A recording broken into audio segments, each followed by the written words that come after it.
দেবে খেলছে দোলনার ফুটা গুলাতে পা বের করে দেয়। তোরাও তাই করছিস, এগুলো দোলনা তো শুয়ে আরাম। ওগুলো বলো তাহলে বাইরে গিয়ে, ওগুলো আলোচনা করতে না করো। একবার কারো কানে পড়ে গেলে এগুলো আর কি বলিস না। আর একটু দাও, প্যান্টটা তো পরাইনি আমি। দিদি তোমার বিছা নেই না? তোমাকে দিয়েছিলাম যে আমি জানি না বিয়ের পর যে কোথায় রেখে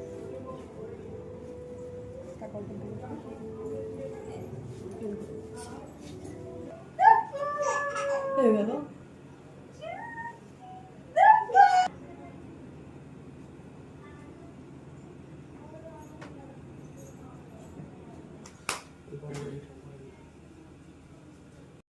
সরে শাড়িটা যদি তখনই বন্ধ করতেন তাহলে এটা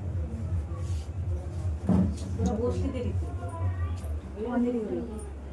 অনেক 5টার সময় সম্পাদিকা আসতে হ্যাঁ কখন আসছে একদম কারেক্ট 5টায় পাঁচটায় এসছো, কিন্তু এসেছে, আমাদের তোমার জায়গায় সময় হয়। একটু সময় গেল। হ্যাঁ একদম তাহলে হয়ে যেত তখন। পুজো দিয়ে আসতে আর তারপরে একটু ওদিকে যাবো।